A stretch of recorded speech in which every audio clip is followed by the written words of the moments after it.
Boa noite, irmãos e irmãs. Graça e paz, do nosso Senhor Jesus seja abundantemente em nossos corações nessa noite. É uma agenda de Deus mesmo. Eu estou muito alegre assim por Deus, pelo privilégio de participar aqui com vocês, numa data tão especial. E calhou assim Deus da gente estar aqui. Quando o Dani me fez o convite, eu aceitei de primeira, porque eu já queria vir aqui, já queria conhecer vocês. Pela vida do Dani, por tudo que ele tem sido lá para nós, e desde o ano passado, quando a gente se conheceu, no começo do ano passado, já fazem um ano e um pouquinho, a gente caiu aí em amor pela vida dele, e agora está aqui conhecendo o povo dele, esposa, filhinho que vai nascer, é filha ou filho? A filhinha que vai nascer aí, graças a Deus. Muita alegria mesmo, Então, que Deus possa nos abençoar mesmo nessa noite. Há uma palavra no meu coração em Mateus capítulo 8. Mateus 8. Eu sou casado com a Roberta há 18 anos e mais 7 de namoro, são 25 anos com a Roberta. Então são bodas de prata que eu já estou fazendo. Sou pai da Larissa, de 14 anos, pai do Luiz Felipe, do João Marcos, de 12, e Luiz Felipe, de 11. Então, sou pai aí desses 3 meninos que ficaram lá em Goiânia, graças a Deus. Também, muita alegria estar aqui com a família do Clóvis. Então, o Clóvis é uma família querida nossa lá, que acabou de mudar para São Paulo, estão morando ali em Tatuapé. E aí, eu já cheguei, tem 2 semanas que eles mudaram, e já liguei para eles, eles falaram, não, vamos lá juntos, estão aqui com a gente. Também não podia deixar de fazer menção aí pela família do Clóvis, graças a Deus. Mateus 8, nós vamos ler a partir do verso 18. Vendo Jesus muita gente ao seu redor, ordenou que passassem para outra margem. Então, aproximando-se dele, um escriba disse-lhe, Mestre, seguir-te-ei para onde quer que fores. Mas Jesus lhe respondeu, as raposas têm seus covis e as aves do céu ninhos, mas o Filho do Homem não tem onde reclinar a cabeça. E outro dos seus discípulos lhe disse, Senhor, permite-me ir primeiro sepultar meu pai. Replicou-lhe, porém, Jesus, segue-me e deixa os mortos o sepultar os seus próprios mortos. Então, entrando ele no barco, seus discípulos o seguiram. E eis que sobreveio no mar uma grande tempestade, de sorte que o barco era varrido pelas ondas. Entretanto, Jesus dormia. Mas os discípulos vieram acordá-lo, clamando, Senhor, salva-nos, perecemos. Perguntou-lhes então Jesus, por que sois tímidos, homens de pequena fé? E levantando-se, repreendeu os ventos e o mar, e fez grande bonança. E maravilharam-se os homens, dizendo, quem é este que até os ventos e o mar lhe obedecem? Bom, gente, primeira coisa que eu queria salientar nesse trecho aqui da palavra de Deus é essa ordem de Jesus, Não foi um convite de Jesus. Se vocês forem ler um pouquinho antes aqui em Mateus 8, vocês vão perceber que era o momento do ministério de Jesus de muitos milagres. Era o momento onde uma multidão estava ali cercando a Jesus, e muita gente sendo curada, diz a palavra de Deus aqui, que muita gente sendo liberta, demônios sendo expulsos das pessoas, e muita gente sendo curada. Então, aonde Jesus estava naquele momento do ministério dele, muita gente estava ao redor. Depois, quando a coisa foi afunilando, e Jesus foi deixando mais patente, aqui ele veio, o povo começou a cada um sair de fininha, e só sobraram poucos ali naquele momento da crucificação. Mas aqui, enquanto Jesus estava multiplicando os pães, enquanto Jesus estava curando os enfermos, enquanto Jesus estava expulsando os demônios, muita gente ao redor de Jesus. Então, essa era o momento aqui, eles estavam de uma margem do lago, e aí Jesus então dá uma ordem para os seus discípulos. E a ordem era o seguinte, gente, nós precisamos passar para a outra margem. Essa foi a ordem de Jesus, não foi um convite. Não foi simplesmente assim, gente, a gente poderia passar para a outra margem. Não, foi uma ordem. Jesus deu uma ordem para que eles pudessem passar para outra margem. E se a gente for perceber, na verdade, essa é a ordem de Jesus para a gente, né? A proposta de Jesus para a gente não é só Ele nos encontrar na nossa margem, no nosso lado de cá.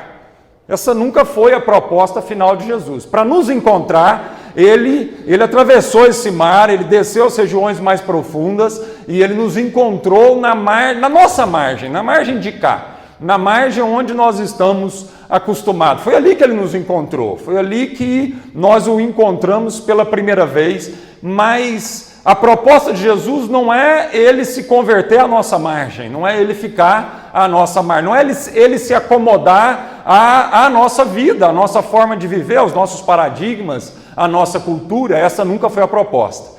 Porque se fosse isso, nós estaríamos fadados à mesquinhez, à pequenez, né, às agonias da nossa própria margem, e seria terrível. Mas muita gente não entendeu isso, tanto é que Jesus, estando nessa margem, que é a margem do milagre, a margem do sinal, né, a margem, né, da multiplicação dos pães, estando nessa margem, Jesus operou esses milagres, esses sinais, Ele faz isso na nossa vida, né, muitas vezes para nos chamar aquela primeira atenção, Ele precisou operar milagres, sinais e prodígios. Ele fez isso na minha vida. Foi assim que Jesus me alcançou, com 17 anos de idade, né, Ele operou muitas coisas extraordinárias na minha vida para que Ele pudesse me chamar a atenção para uma outra margem. Para que Ele pudesse me chamar a atenção que havia uma jornada, havia uma peregrinação, havia um caminho a ser trilhado. Amém? E aí Ele fez isso com a minha vida e faz isso com as nossas vidas. Mas a proposta de Jesus nunca foi Ele dar um jeito na nossa própria margem, mas sempre foi Ele nos mostrar um caminho novo e vivo. Um vivo e novo caminho. Amém? E aí Ele nos ordena, Ele faz um chamado, Ele nos chama para segui-lo para essa nova margem, desconhecida de nós.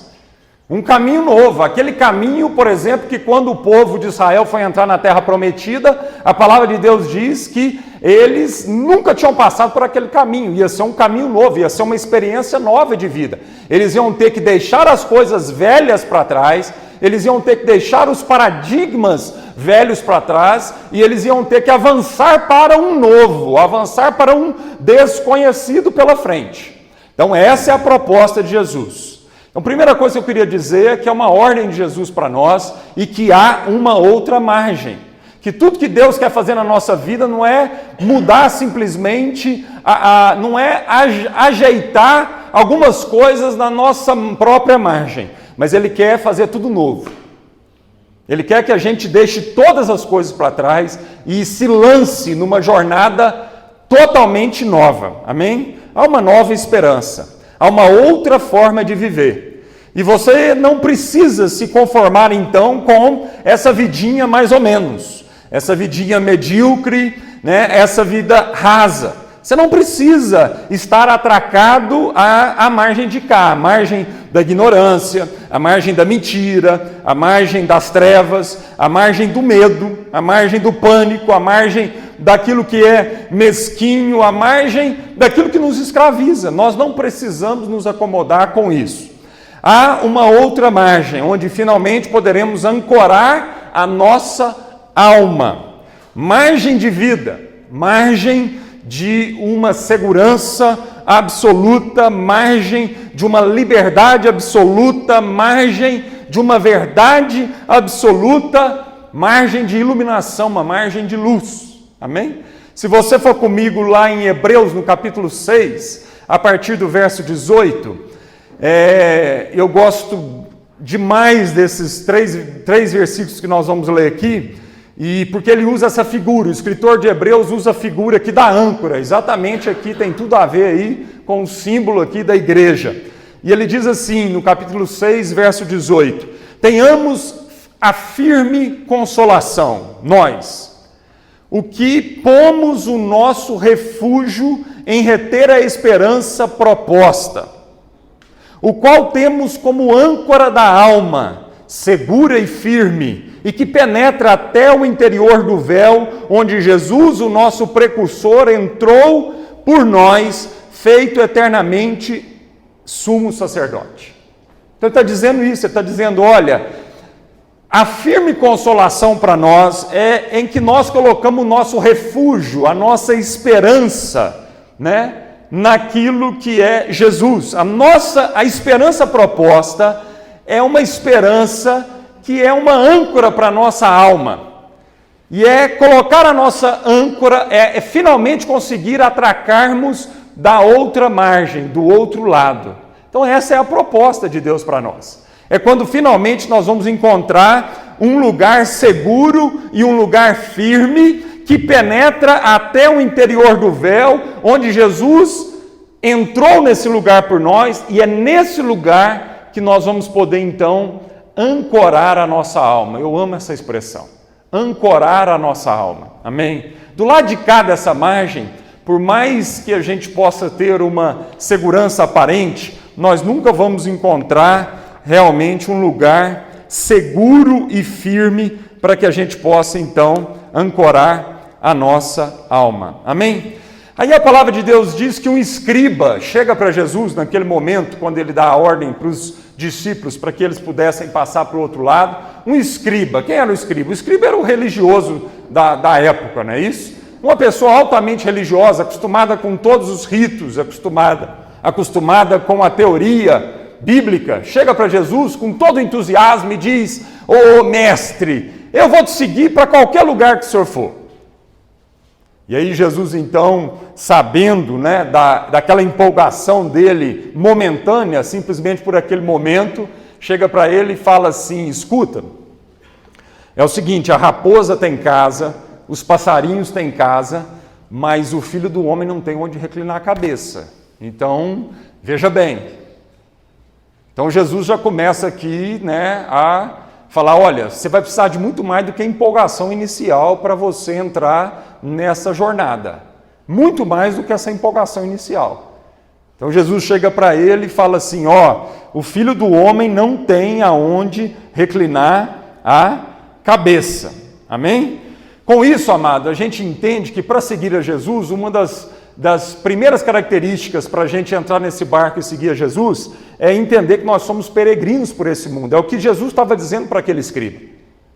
Olha, você quer seguir a mim e eu não tenho casa nessa terra. Minha casa não é nessa terra. Eu sou peregrino por essa terra. Então, para nós seguirmos a Jesus, nós vamos ter que ter esse entendimento. Nós vamos ter que ter a consciência. Obrigado. Já põe uma aguinha aqui, eu ponho minha Bíblia de cá. Você tem que ter a consciência de que há uma peregrinação. De que todos nós que aceitamos o chamado de Jesus para a nossa vida, nós estamos vivendo uma jornada, nós estamos vivendo uma viagem, nós estamos vivendo uma peregrinação. Amém, amado? Se você for lá comigo em Hebreus no capítulo 11, a mesma carta aqui aos Hebreus no capítulo 11, verso 8 a 10, é o testemunho, né, lá da galeria dos heróis da fé, e é o testemunho de um homem que recebeu esse chamado de Deus e saiu por essa peregrinação. E esse homem chamava Abraão. Então no verso 8 diz, pela fé, Abraão, sendo chamado, obedeceu, indo para um lugar que havia de receber por herança. E saiu sem saber para onde ia. Pela fé, ele habitou na terra da promessa, como na terra alheia, morando em cabanas, com Isaque e Jacó, herdeiro com ele da mesma promessa, porque esperava a cidade que tem fundamentos, da qual o artífice e o construtor é Deus. Pela fé, Abraão recebeu essa ordem, esse chamado de Deus, e obedeceu, mesmo sem saber como é que seria os detalhes desse percurso. Ele tinha uma promessa de Deus, ele tinha uma promessa daquele que o chamou, ele sabia que ele pretendia uma cidade santa, um lugar onde o arquiteto era o próprio Deus, um lugar onde o escultor, o artista dessa cidade, desse lugar, era o próprio Deus. Ele recebeu essa promessa, ele recebeu esse chamado, e a palavra de Deus diz que ele obedeceu, indo para um lugar que ele havia de receber por herança e ele saiu sem saber para onde ia. Havia uma promessa, havia uma herança, mas essa trajetória, essa jornada, é uma jornada de fé. É uma jornada onde Deus não deixou lá o mapa dizendo das curvas, das nuances, das dificuldades, das tempestades, dos perigos que ele ia encontrar por essa jornada. Ele simplesmente creu. Quando Deus encontrou Abraão e deu uma ordem para ele sair da sua terra e começar a caminhar numa jornada, numa peregrinação, ele creu. Ele creu porque ele sabia que no destino havia uma cidade cujo arquiteto era o próprio Deus. Amém, querido? Para a gente seguir a Jesus, nós vamos ter que ter essa fé. Nós vamos ter que ter esse entendimento. O entendimento de que nós somos peregrinos por essa terra, de que o nosso mestre não tinha onde reclinar a cabeça, né? E que, portanto, nós que somos seguidores do nosso mestre, não vamos poder ter muitas raízes firmadas nessa terra aqui não. Nossas raízes vão ter que ser para cima. Porque muitas vezes, amado, enraizar nessa terra vai significar peso para nós. Quando Jesus mandou os discípulos, os 70, 2 a 2, eles queriam levar uma bagagenzinha um pouco maior. Jesus falou assim, não, deixa essa bagagem para lá.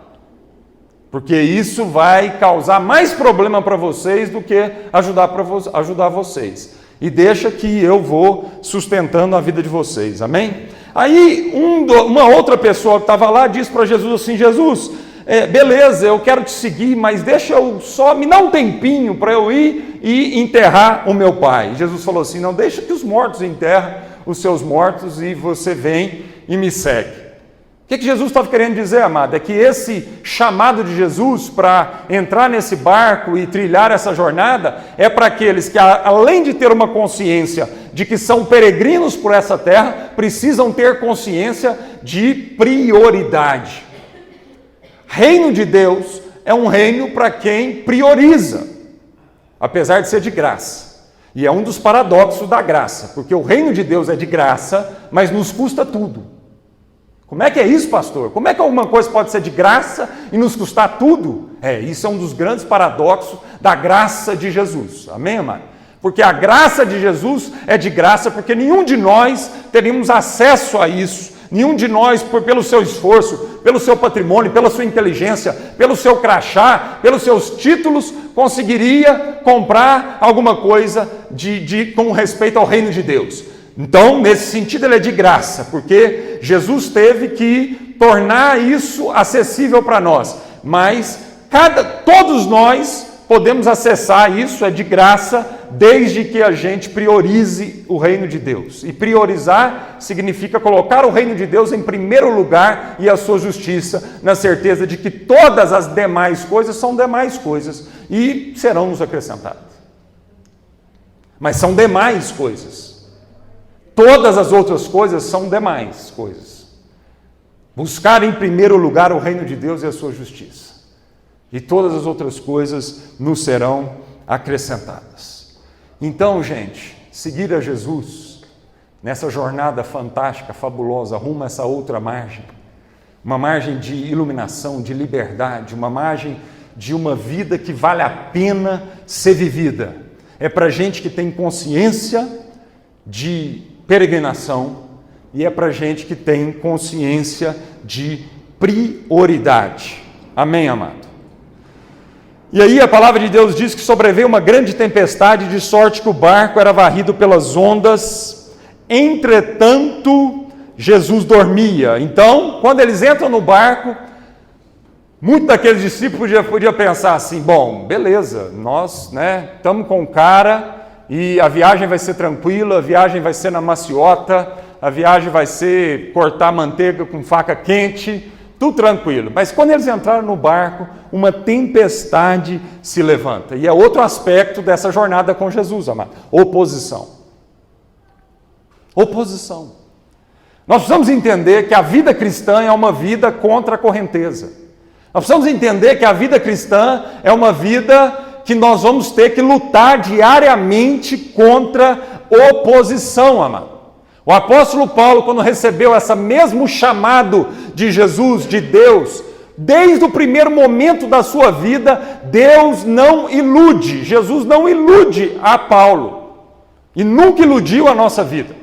Então, desde o chamado de Paulo, isso está relatado lá em Atos, no capítulo 9, você não precisa abrir lá, mas é aquele momento onde Paulo se depara com a luz de Jesus, né? E aí ele se converte a Jesus Cristo, e aí diz a palavra de Deus que por alguns dias ele permanece cego fisicamente, para que ele pudesse entender que a vida dele não poderia mais se basear naquilo que é óbvio, naquilo que é visível, naquilo que é aparente. Paulo, desde o início, ele já entendeu isso. Não é à toa que na segunda carta dele aos Coríntios, ele diz isso no capítulo 4, ele fala, olha, não andem por aquilo que vocês veem, mas andem por aquilo que não se vê, por aquilo que não se discerne naturalmente. Nós não somos daqueles que andamos, que agimos pelas coisas que se veem, que se discernem naturalmente, mas nós somos daqueles que caminham por aquilo que não se discerne naturalmente. É lógico, a experiência que ele teve lá, ele teve uma experiência física com relação a isso. Deus o cegou fisicamente para que ele aprendesse a partir de então a caminhar por um discernimento espiritual muito mais do que um discernimento natural. E desde aquele momento então, Deus diz assim para Ananias, Ananias, vai, porque Paulo é para mim um vaso escolhido para levar o meu nome diante dos gentios, dos reis e dos filhos de Israel. Esse chamado é maravilhoso. Esse chamado é Deus nos colocando diante de reis, é Deus nos levando além das nossas fronteiras, né, da nossa nacionalidade. Esse chamado, amado, é um chamado onde nós vamos afetar a história de nações, afetar a história de cidades, afetar a história de bairros, afetar a história de famílias.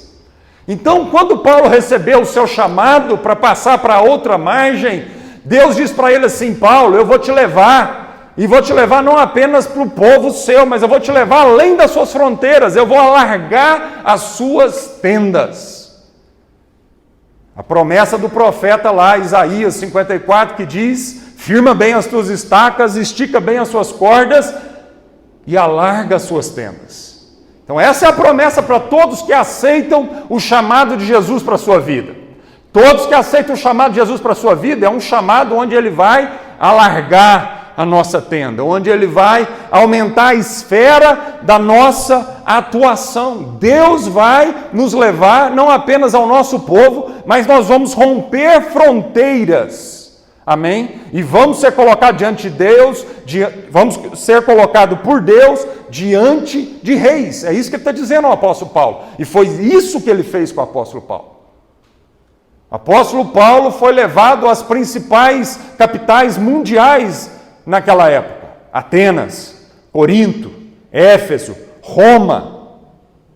Todas cidades cosmopolitas, onde era um centro nervoso das coisas que acontecia mundialmente. E foi nesse contexto que Deus levou o apóstolo Paulo a sonhar coisas que ele jamais sonharia sendo lá simplesmente um da guarda lá pretoriana. Deus o levou além, mas Deus diz assim no chamado, e eu lhe mostrarei quanto deve padecer pelo meu nome. Então o chamado de Jesus não vai acontecer na nossa vida, amado, sem a gente entender que nós vamos encontrar oposição. E o rei da oposição, depois de Jesus Cristo, foi o apóstolo Paulo. Ninguém enfrentou mais oposição do que esse homem. Num dos seus relatos à igreja de Corintos, ele diz lá no próprio capítulo 4, ele diz, em tudo somos atribulados, mas não angustiados, perplexos, mas não desanimados, perseguidos, mas não desamparados, abatidos, mas não destruídos, trazendo sempre por toda parte a mortificação do Senhor Jesus no nosso corpo, para que a vida de Jesus se manifeste também nos nossos corpos, e assim nós, que vivemos, estamos sempre entregues à morte por amor de Jesus, para que a vida de Jesus se manifeste também em nossa carne mortal, de maneira que em nós opera a morte, mas em vós a vida. Então esse é o testemunho desse homem. É o testemunho de um homem que enfrentou oposição, o testemunho de um homem que enfrentou dificuldades. É um testemunho de um homem que enfrentou perigo de morte, açoite, naufrágio, nudez, escassez. É um homem que enfrentou de tudo, picada de cobra. Aonde Paulo entrava, oposição se levantava. Lembra quando ele foi levado lá de Jerusalém para Roma, na sua viagem já cativo, sendo levado preso, e eles entraram dentro de um barco, e Paulo falou assim, não vamos velejar não, vai ser perigoso. E aí os caras assim, não, mas vamos, nós temos que ir. E aí o centurião foi lá, perguntou para o capitão olhou o clima, falou assim, tranquila a viagem, vamos embora, vamos tocar. E aí eles entraram dentro do barco, oposição, vento, tempestade, barco vindo a pique, porque Paulo estava ali, naquele lugar. Isso está lá em Atos 27. E aí então Paulo diz assim, olha, Deus falou para Paulo assim, não preocupa não, acalma o povo do barco, ninguém vai morrer. Ninguém vai morrer, agora o barco vai ser totalmente destruído. E foi isso que aconteceu, amado. Eles chegaram a outra margem, todo mundo chegou a outra margem, mas o barco foi totalmente destruído. Então, vida cristã, aceitar esse chamado de Jesus para a nossa vida, é para a gente que tem consciência de peregrinação, é para a gente que tem consciência de prioridade, e é para a gente que tem consciência de que nós vamos enfrentar ferrenha oposição. Meu irmão, isso não é brincadeira. Isso não é brincadeira, nós estamos no meio de uma guerra, nós estamos no meio de uma batalha. O próprio Senhor Jesus, em Mateus 7, verso 13 e 14, diz, entrai pela porta estreita, porque larga é a porta e espaçoso é o caminho que conduz à perdição, e muitos são os que entram por ela. E porque estreita é a porta e apertado o caminho que leva à vida, e poucos há que a encontrem. O próprio Senhor Jesus, Ele nunca nos iludiu quanto a essa jornada. Ele nunca nos iludiu quanto aos benefícios dessa jornada, quanto à abundância de vida que nós teríamos nele, dessa outra margem. Mas também Ele deixou sempre patente que no mundo nós teríamos aflições. Mas Ele diz, tenha bom ânimo, porque eu venci o mundo. Amém, amado? A porta é estreita. A porta é estreita nesse caminho, nessa jornada. A porta é estreita. E a porta que conduz, a porta que nos deixa na nossa margem, é uma porta larga e espaçosa. Amém? Mas a palavra de Deus continua, e eu acho isso maravilhoso. Que a palavra de Deus não diz que a história acabou naquele momento, e não diz que a jornada acabou naquele momento, diante das ondas e das tempestades. E a palavra de Deus diz assim, entretanto. E vários trechos da palavra de Deus, apesar da oposição, apesar das tribulações, apesar das perseguições, apesar das resistências na vida de um cristão, vários outros trechos da palavra de Deus diz sempre assim, entretanto. O próprio Jesus diz, no mundo tereis aflições, no entanto tenham bom ânimo, porque eu venci o mundo. Então há sempre um entretanto na vida de um crente. A despeito das dificuldades, a despeito das tribulações, a despeito do caminho ser apertado, da porta ser apertada por um momento, sempre tem um entretanto na palavra de Deus, e isso é maravilhoso. Amém? Entretanto, Jesus dormia no barco. Jesus dormia do barco. A palavra de Deus não diz aqui que Jesus estava no barco dormindo, mas a palavra de Deus diz aqui que Jesus dormia.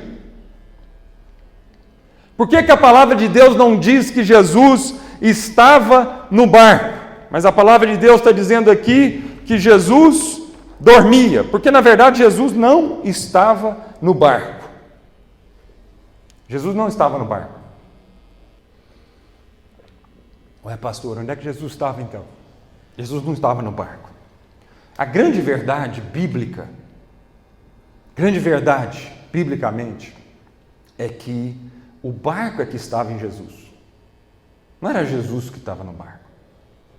Era o barco que estava em Jesus. E isso faz toda a diferença nessa jornada. Isso faz toda a diferença na nossa vida. A consciência de que não era Jesus que estava no barco, mas sim o barco que estava em Jesus, vai provocar toda a diferença na nossa jornada cristã. E eu preciso ter essa consciência. E não era só o barco que estava em Jesus, meu irmão. A tempestade estava em Jesus. E não era só a tempestade que estava em Jesus, mas todo aquele mar estava em Jesus. E toda aquela nação estava em Jesus. E todo o planeta estava em Jesus. E a Bíblia diz que todo o universo está em Jesus. O apóstolo Paulo, escrevendo em Colossenses, no capítulo 1, ele diz assim que Jesus é a imagem do Deus invisível, o primogênito de toda a criação, pois nele foram criadas todas as coisas no céu e sobre a terra. Todas as coisas nele foram criadas, no céu e também na terra, as coisas visíveis e também as coisas invisíveis, sejam tronos, sejam soberanias, quer principados, quer potestades, tudo foi criado por meio dele e para ele. Ele é antes de todas as coisas, nele tudo subsiste. Ele é o cabeça do corpo, da igreja, ele é o princípio, o primogênito dentre os mortos, para em todas as coisas ter a primazia, porque aprove a Deus que nele residisse toda a plenitude. Então, com certeza, nós podemos afirmar que não era Jesus que estava no barco, porque não era o barco que sustentava Jesus. Mas quem sustentava aquele barco era Jesus. Com toda certeza, então, segundo aqui, um dos trechos aqui que nós podemos dizer, em Colossenses 1, em Cristo subsiste todas as coisas, as visíveis, invisíveis, aquelas que estão na terra, sobre a terra, e aquelas que estão nos céus, seja principado, potestade, todas as coisas, o universo inteiro subsiste nele. Ele sustenta todas as coisas. É Jesus que sustenta todas as coisas. Amém, amado? Amém. Então, não era Jesus que estava no barco, era o barco que estava em Jesus. E a consciência disso vai mudar completamente a nossa jornada. Porque muitas vezes a nossa vida cristã é um esforço para tentar convencer Jesus a arrumar o barco. Muitas vezes a nossa vida cristã se resume nisso. Nós estamos orando, nós estamos jejuando, nós estamos louvando, nós estamos cantando, nós estamos fazendo campanha, nós estamos nos nossos rituais religiosos, porque no fundo, nós queremos um barco melhor, um barco maior, um barco mais potente, um barco que não entre água. Essa nunca foi a proposta de Cristo para nós. Nunca foi isso. A proposta de Jesus é muito melhor do que apenas consertar o barco. É muito além disso. A proposta de Jesus é finalmente fazer a gente entender que com barco ou sem barco, nós vamos chegar nesse destino, nós estamos velejando nele, ele é o caminho, ele é o meio de transporte, é nele que nós vivemos, nele nós existimos, nele nós subsistimos e é nele que nós viajamos. Então nunca foi a proposta de Jesus melhorar o seu barco, para você fazer uma viagem mais tranquila, para você fazer uma viagem mais confortável. Não! Mas a proposta de Jesus para nós sempre foi: tira os seus olhos do barco, o barco está te matando. Em outro momento ele fez isso, quando ele apareceu caminhando sobre as águas, e Pedro olhando para ele diz: é o Senhor. Ele diz: sou. Então ele diz: fala para mim então, e sob a tua palavra eu vou caminhar. E Jesus falou para Pedro: vem, Pedro, sai desse barco, Pedro, porque esse barco está te matando, Pedro. E Pedro então dá um passo de fé e começa a caminhar sobre as águas. Essa sempre foi a proposta bíblica para a gente nessa jornada. Nós não podemos confiar no barco. E quanto mais Pedro caminhava em direção a Jesus, ele vivia um dilema na vida dele. Porque quanto mais próximo de Jesus ele chegava, mais distante do barco ele ficava. E quanto mais distante do barco ele ficava, mais a sua fé era testada. Cada passo de Pedro em direção a essa jornada, em direção a Cristo, era um esforço enorme de fé, porque cada passo em direção à ordem de Jesus para a vida dele era um passo mais longe do barco e de tudo aquilo que o barco simbolizava para a vida dele. A segurança terrena, a segurança humana, tudo aquilo que o barco significava estava ficando para trás. E houve uma linha que Pedro tinha que cruzar. E eu tenho cá comigo que essa linha foi aquele momento onde Pedro começou a afundar, porque ele sabia que a partir de um momento não dava para voltar nadando para o barco. Não dava. E todos nós vamos chegar nessa linha. E talvez você esteja aqui essa noite e você está perto de cruzar essa linha, uma linha de fé. Uma linha onde finalmente você diz assim para Deus: não dá mais para voltar para o barco. É daqui para frente. Não tem retorno. Porque retornar é morte. Olhar para trás é morte. Então é daqui para frente. Todos nós vamos chegar, meu irmão. Aquele povo que estava do lado de Jesus, de cada margem, estava experimentando aqueles primeiros momentos. Mas eles receberam um chamado de Jesus que eles tinham que ir para uma jornada, uma caminhada. Amém? E essa é uma caminhada de fé. E então Jesus acorda e olha para eles e diz: por que vocês estão tão tímidos? E por que a fé de vocês é uma fé tão pequena? Homens de pequena fé. E aí Jesus dá uma ordem para a tempestade e o barco se acalma. E eles ficam então maravilhados. Então eu queria concluir essa mensagem de hoje fazendo essa mesma pergunta de Jesus: por que vocês estão tão tímidos? E por que a fé de vocês ainda é uma fé tão pequena? É hora de uma vez por todas de tirar os olhos do barco e entender que o lugar mais seguro para a gente estar no universo é com Jesus. E aliás, esse é o único lugar que nós teremos segurança e paz para ancorar a nossa alma. Então a proposta de Jesus não era passar para a outra margem, na verdade, é o próprio Cristo. Esse sempre foi a proposta. A outra margem para a nossa vida é finalmente entender que, independente das margens, eu quero estar com Cristo. E independente do barco, se ele é potente ou não, se ele está com um buraco, está vazando ou não, não interessa. Porque estando com Cristo, nós vamos chegar nesse lugar. Porque esse lugar é Cristo. Amém? Estando com Cristo, nós já chegamos nesse lugar. Em nome de Jesus. Então eu queria fazer uma oração de desafiando. É uma palavra de desafio essa para nós. Esse chamado de Jesus para nós é um chamado de muito desafio.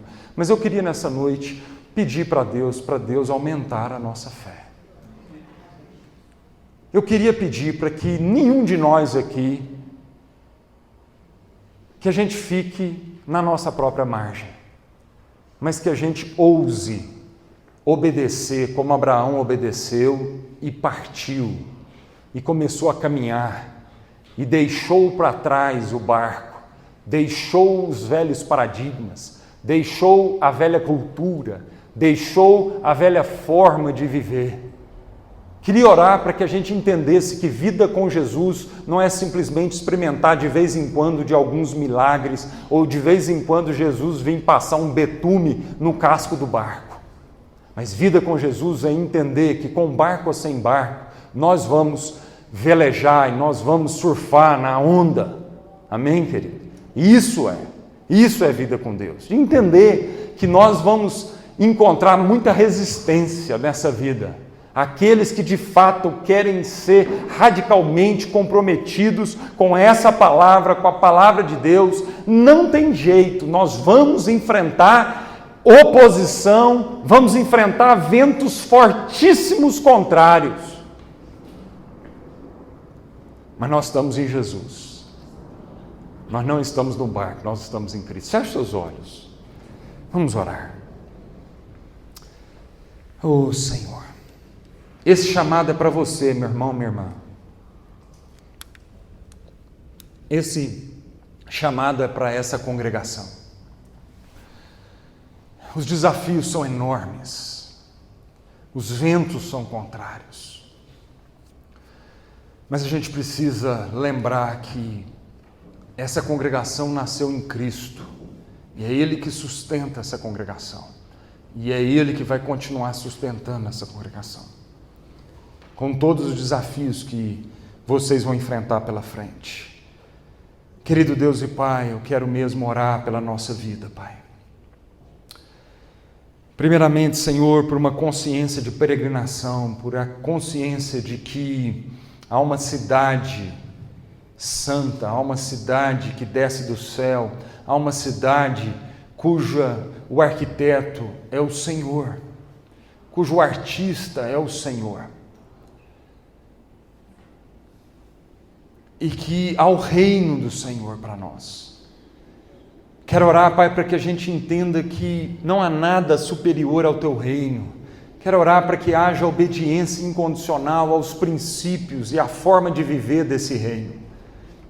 É um reino de paz, é um reino de justiça e é um reino de alegria. Quero orar, Senhor, para que a gente possa entrar no Senhor, junto com o Senhor, porque junto com o Senhor, Pai, com barco ou sem barco, nós vamos chegar no nosso destino. Então, Senhor, nos dê fé, nos dê ousadia, tire de nós toda timidez, nos dê coragem, Senhor. Em nome de Jesus, Senhor, eu quero clamar por coragem na nossa vida, Senhor, por coragem, Senhor. Se há alguém aqui com medo de trilhar esse caminho novo, Senhor, a Tua palavra diz que o Teu amor tira fora todo medo, Senhor. Que nós possamos descansar no Teu amor, na segurança de que o Teu amor é por nós e de que nada e ninguém poderá nos separar do Teu amor, Senhor. Em nome de Jesus. Quero mesmo declarar, Senhor, sobre essa congregação, sobre todos que congregam nesse lugar, Senhor, que eles avançam no Senhor. Que eles avançam no Senhor.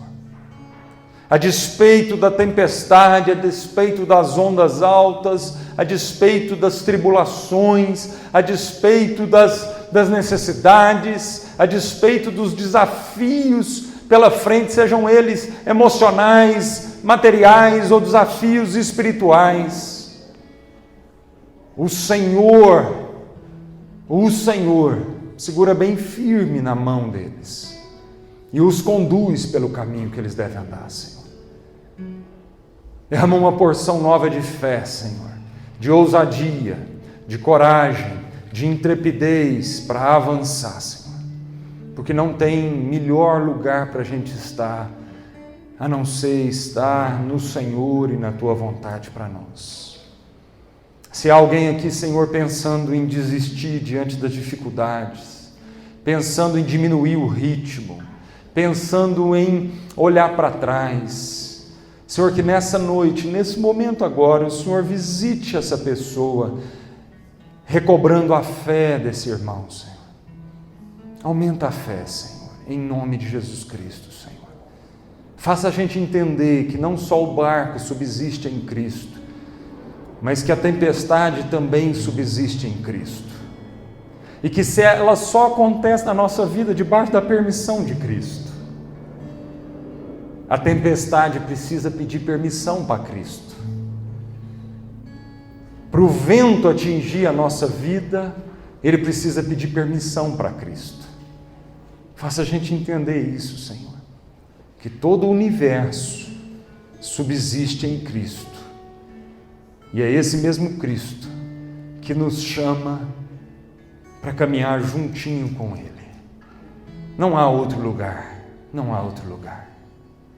O apóstolo Pedro, Senhor, diante das palavras duras de Cristo na vida dele, ele diz: mestre, não tem outro lugar para ir, porque só o Senhor tem palavras de vida eterna. A despeito das dificuldades, dos desafios, nós não temos outro lugar para ir, porque só o Senhor nós encontraremos um porto seguro para ancorar nossa alma. Que a fé, Senhor, ajude a gente a entender isso e perceber isso. Em nome de Jesus. Amém. Deus abençoe.